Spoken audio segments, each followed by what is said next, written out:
حضور کی قربت کا ذریعہ بھی درود ہے۔ کون سا مومن ہوگا جس کو حضور کے دیدار کا شوق نہیں ہے؟ کثرت درود کی برکت یہ ہے کہ حضور کا دیدار نصیب ہوتا ہے۔ حضور کا دیدار نصیب ہو جائے تو بتاؤ اور کیا چاہیے؟ اللہ اکبر۔ فرمایا جو میرے اوپر ایک مرتبہ درود بھیجتا ہے اللہ اس پر 10 رحمتوں کا نزول فرماتا ہے۔ اور ایک حدیث میں آیا جو ایک مرتبہ میرے اوپر درود بھیجتا ہے اللہ اس کے 10 گناہ معاف کرتا ہے، 10 درجے بلند کرتا ہے اور 10 رحمتوں کا نزول فرماتا ہے۔ تو درود پڑھا حضور پہ کام اپنا بن رہا ہے۔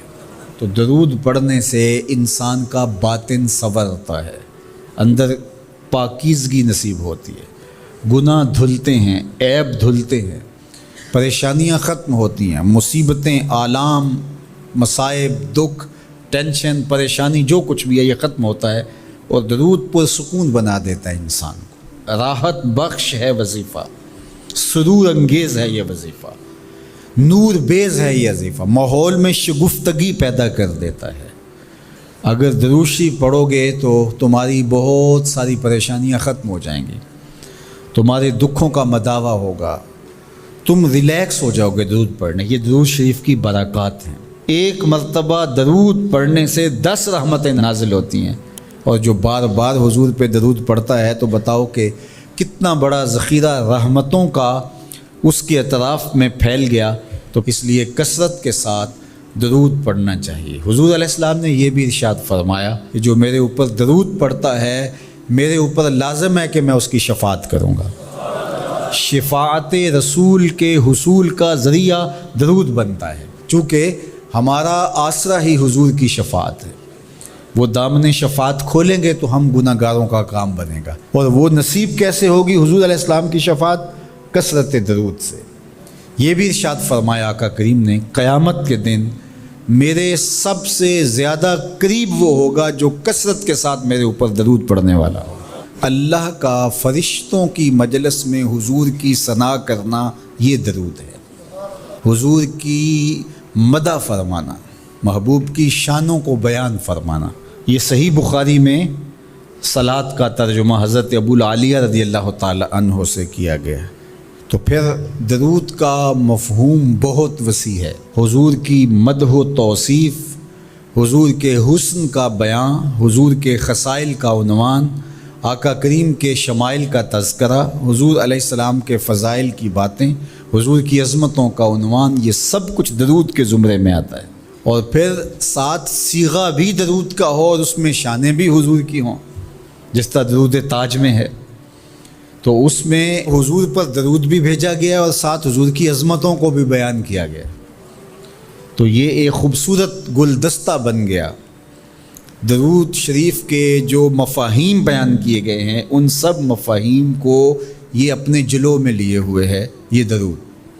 تو کثرت کے ساتھ حضور علیہ السلام پر درود پڑھنے کی تلقین فرمائی گئی۔ حضرت ابی بن کعب رضی اللہ تعالیٰ عنہ فرماتے ہیں کہ آقا کریم نے ترغیب دی درود شریف پڑھنے کی، باقی امور اور عبادت، ذکر فکر تو میں نے عرض کی۔ ارشاد فرمائے کہ میں آپ پر کس مقدار میں درود پڑھوں، کتنا وقت، کتنا درود پڑھوں؟ تو آقا کریم نے فرمایا ماشیتا، جتنا تم چاہو۔ فرماتے ہیں میں نے کہا میں 4تھا حصہ درود پڑھوں گا، باقی 3 حصے دیگر عبادات اور دیگر وظائف اذکار بجا لاؤں گا۔ فرمایا جس طرح تم چاہو، جو تمہاری مرضی، لیکن اگر درود کی مقدار کو بڑھا دو تو تمہارے لیے بہتر ہوگا۔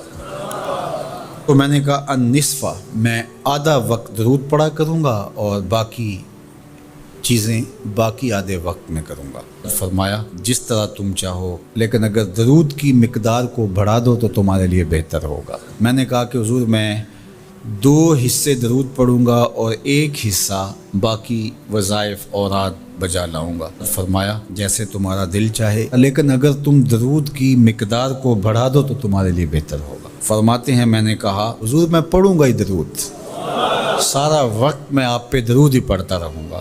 فرمایا پھر تمہارے سارے دکھ، تکلیف، اذیتیں، پریشانیاں، اس کے لیے یہ درود کفایت کرے گا اور تمہارے گناہوں کی مغفرت فرما دی جائے گی۔